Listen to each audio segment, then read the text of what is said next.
What happened to Tesla, Google, and ServiceNow stock this morning after earnings is the exact reason I created this channel.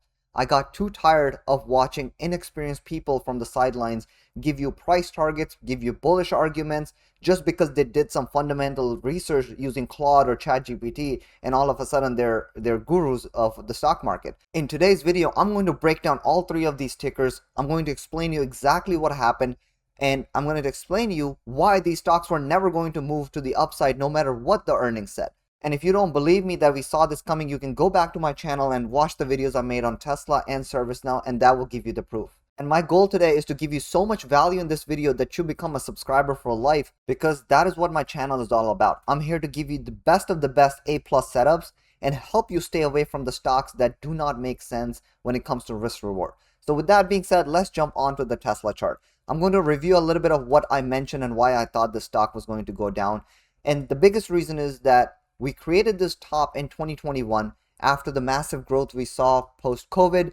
The stock came down, found a proper bottom. The market came back to sweep that low again, and then we started to make our way back up. So for me, this is a good capitulation move, a higher low that got swept later on, and then we started to make our move back up. And if you notice, we got rejected again at the same area that we got rejected in 2021, which was above $400. We came down, created this double bottom on Tesla's weekly and daily chart, and then started to make our way back up. But notice something here. The price just does not like to stay above $420 area. Every time we break up, we get rejected. Every time we break out again after finding a local bottom, we get rejected again. So no matter how much the stock has tried, we do not have enough buyers to push this through. So in my previous video, I mentioned that because of this distribution that is happening, this supply zone, we do not think that this is a good risk reward ratio for the stock. And most likely what's going to happen is that the stock will come down all the way as far as it needs to find new buyers. All these weak hands will get flushed out. We're going to find a spot where all these stop losses go off. We found a true liquidity zone, and that is probably where the stock will reverse from. And as far as I could tell, given that I mentioned this is the true bottom for Tesla, I truly believe that we will sweep these double bottoms here. So the stock should see a pull below $212 to $210, and that is when we can probably start to make our way back up, maybe sweep that level again, and then retrace to the upside. And that is the entire story. It doesn't matter what the fundamentals say. When you're looking at a technical chart, if there are no buyers, what is pushing the stock up? There are no buyers. You can see it clearly on the screen, right? Can we reverse somewhere in the middle from $280 to $300 like this?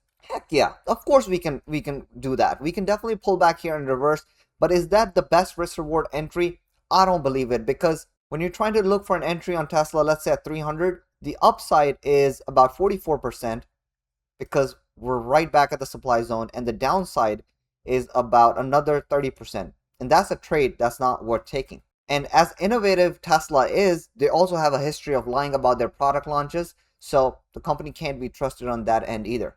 And I'm giving you these scenarios because I don't want you to think that I know exactly where the stock is headed next. I'm not a market god, right? I don't know what happens next. But if I'm out there telling you that I understand the stock market and I understand the technicals and listen to me, the least I should be able to predict is what is the next leg or next month or two look like for the stock. The least I should give you is that the risk reward is not worth it over here. I cannot be non-stop bullish on a stock so that if you're in pain and you're long the stock, I'm just keeping you engaged, and then when the stock does fall, I'm like, well, what the heck is going on? No matter how many followers or subscribers I get, it could be 1,000 or 100,000, I'll give you the truth like it is. So with that being said, let's jump on to Google.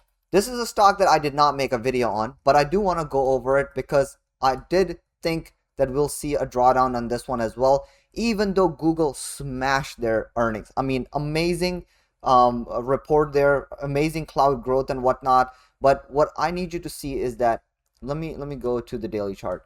The stock has already made quite a large move, right, to the upside. But if we look at the daily chart, what do we see here? We see this area as a rejection zone. we see that the stock is not looking to go above this just yet. We do need to find buyers lower.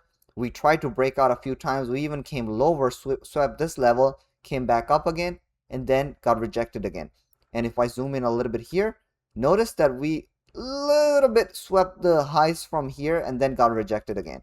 So when you're looking at a chart like this, let me go to the weekly chart.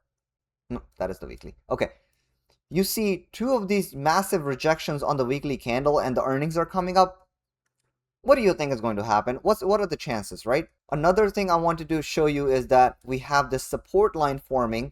Now, if you watch my channel, you know that I always say that good support always breaks down, which means that the support will not hold and the stock will go lower, but there's a time for it. Right now, I personally believe that if we don't find a bottom around here, the highest probability bottom that I see on Google is a touch base around 300 area and then a reversal right into the rejection zone.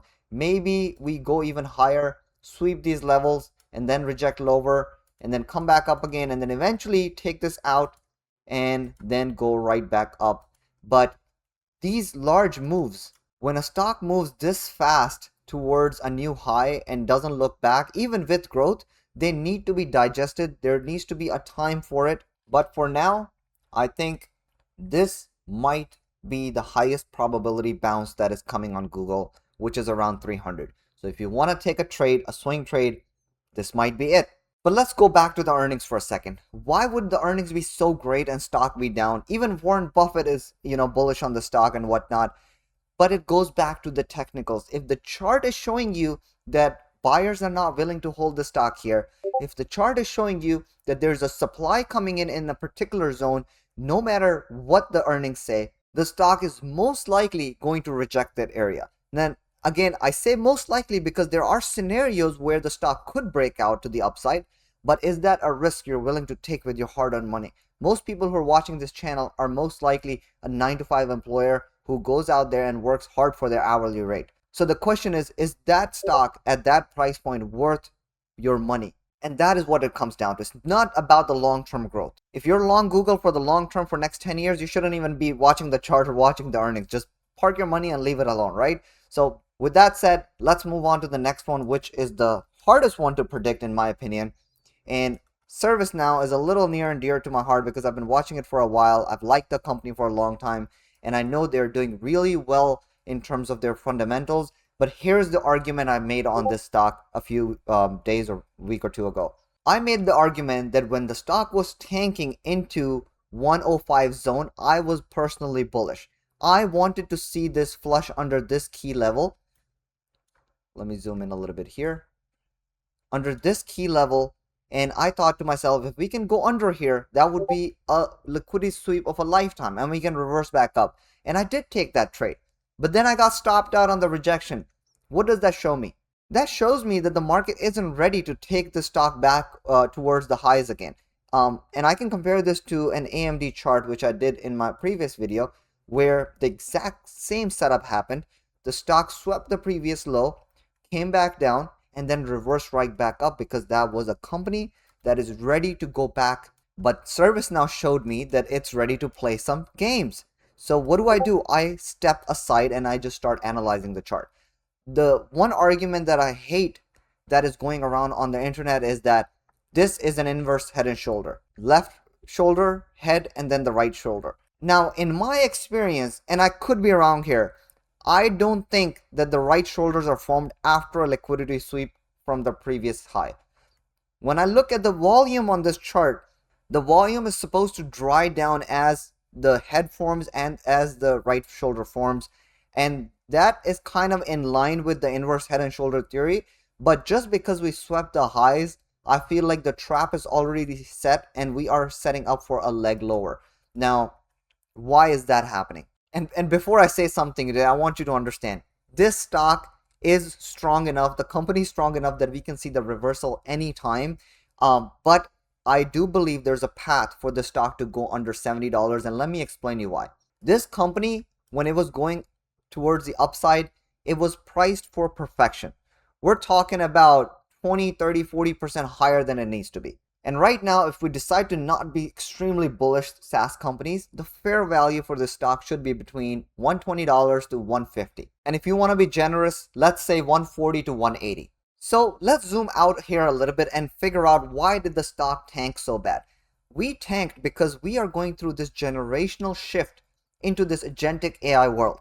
The entire world, the stock market, is repricing these SaaS companies. And if a company that has been operating so well over the decades is getting repriced at an extinction level event, because that's what they're saying that SaaS will not be needed moving forward.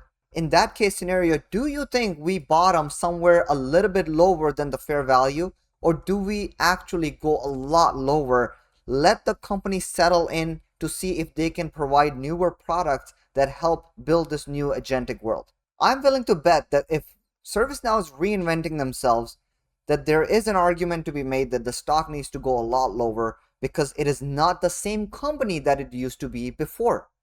And there's a great example of this in Meta stock, which was trying to reprice because Meta decided to go into the metaverse, and they started burn billions of dollars to go in a new direction. And look what happened to the stock. A company as big as Meta had a drawdown of about 78% from the highs.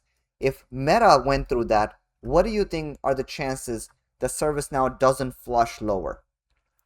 Right now, from the previous highs, we are sitting at about 65%. And if we do sweep the previous low under $67 to $70, we are still not as low as Meta was. And nobody believed at that time that Meta can go as low as it did. So even if we sweep $67 area and we go to, let's say, 64, we're sitting at about 73% drawdown. Now, I don't have a horse in this race because of these reasons I mentioned. But I might have a horse in this race when we do flush under $67 to $70. And if we do. Now, I'm not saying it's going to happen 100% or not, but I am just opening your eyes to what is going around the stock and why did the great earnings didn't push this higher. If you're scaling into ServiceNow, understand that there is a path towards 70 and below, but most likely, as strong as the company is and as good as they have performed in the previous decade, they will most likely find a bottom, find new products to launch, and then reverse back towards 130, 140, maybe 200 and 250 and break all-time highs. I would love to see ServiceNow be a $1 trillion company down the road, but we're just talking about the next 1 or 2 quarters right now. I think I've said everything I needed to say on these 3 different stocks. What I really need from you is to drop a comment and let me know your thoughts. I really want to make more and more content like this, because the way I succeeded in trading is by ignoring 99% of the stocks and picking that one gem every few months that will double my portfolio. And I really want to help you stay patient for the best risk reward entries. So with that being said, I hope you found value in the video. Please leave a like, subscribe, and I'll catch you on the next one. Thank you so much for watching.